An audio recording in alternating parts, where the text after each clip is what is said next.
Hello everyone, my name is Tiko Jones and I'm in the Education and Community Relations Department at Kite BMC. And this is Wattson's Electric Avenue.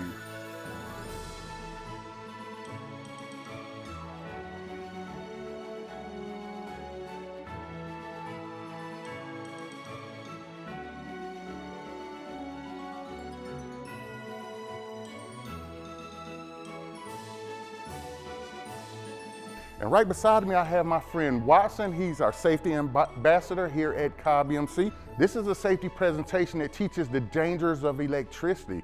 And I want everyone to be as safe as possible around the electricity. So before we get started, I want to provide you a couple of definitions about electricity. With electricity being so dangerous, we must respect it. So the first one is gonna be electrocution. Electrocution is the death by electric shock. So we want to make sure that we eliminate that situation or that term in our lives because electrocution is very dangerous. The second is going to be voltage. Voltage is the pressure that pushes electricity down the power lines. Then the third definition is energized. That means that there is power flowing through, whether it be the power lines, your meter, but it is providing electricity to and from your home. So now that we have those definitions, I want to also speak a little bit on my safety attire. Wattson also has a safety attire. The first safety attire is our gloves. I have a rubber pair and a leather pair. And what that is that protects me from electricity. So it allows me to prevent from being shocked or electrocuted. My second is my eyewear, my glasses. Electricity tends to arc, and if it arcs, it will allow me to protect my eyes from the arc. My third is my fire-resistant shirt that provides me the protection from any fire or arc. And then last but not least, I have my hot stick, and what this does is it allows me to maneuver around Electric Avenue so that I am safe. Before I get started, Wattson, I want to thank you, and I will need your help in a couple of moments, so I'll call you back. Don't go anywhere. Thank you, sir. In this presentation, I'm going to demonstrate electricity and how it flows through our neighborhoods. So we're going to start off right now just realizing that electricity is invisible, so you cannot tell where the electricity is. But just because you cannot see the electricity does not mean it's not there. So how are we going to be able to tell that the electricity is flowing through and that the power lines are energized? If you take a look here at this house, you have a light that every time the light comes and flashes red, that means that the electricity is flowing down through the power lines. So now in this demonstration, what we're gonna talk about is flying a kite. Susie really wanted to learn how to fly a kite, and I know when I was younger, I used to love to fly kites. So Miss Smith is gonna teach Susie how to fly a kite. The one thing that Miss Smith did not pay attention to is how close she was flying her kite to the power lines. And we do know that electricity wants to get to the ground and it wants to take the path of least resistance to get to the ground. So as Miss Smith becomes closer to the power lines, the electricity has a chance to arc, and now Miss Smith has been zapped. And with the electricity passing through Miss Smith's body, you see that the electricity will pass through her body to the ground, which, like I stated before, the electricity wants to take that path of least resistance to the ground. So here we have Susie. She is walking through her neighborhood and she sees one of the green transformers open.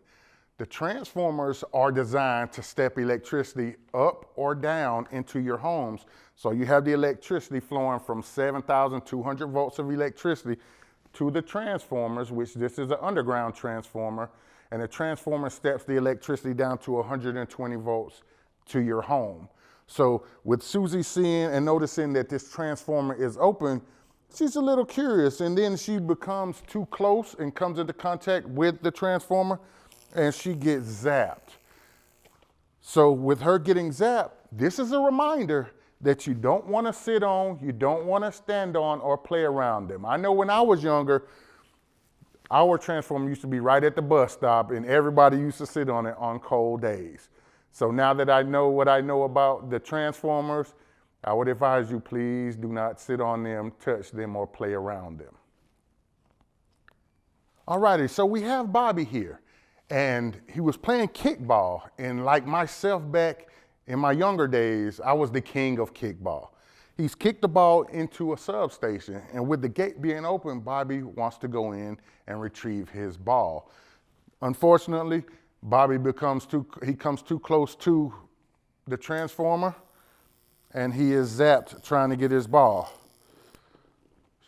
So in that scenario, if you ever see a substation, when you're passing by, if there is a gate that is open, please do not enter the gate.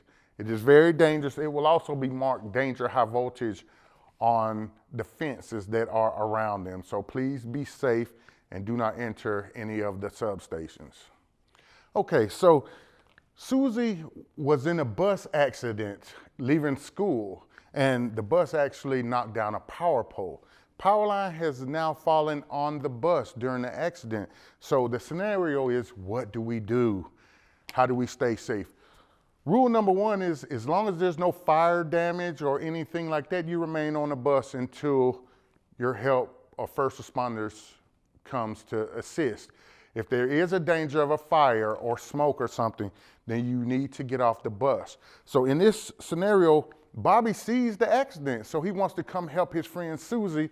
And unfortunately, remember, electricity once again wants to get to the ground, and Bobby gets zapped due to standing on the ground while Susie's safe because she's on the bus, and the bus actually rolls on rubber tires, so the rubber is keeping her safe.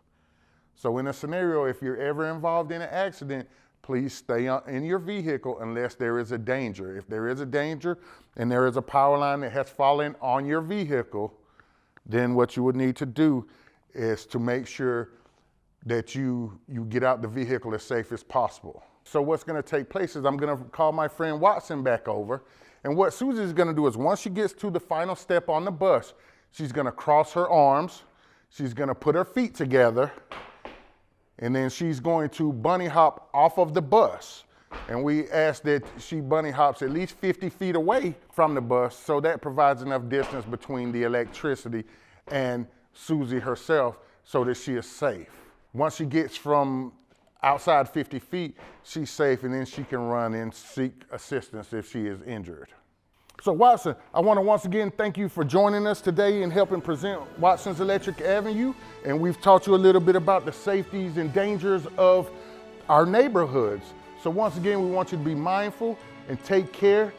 Thank you once again, Wattson. Thank you for watching, and you all have a great day. Be safe.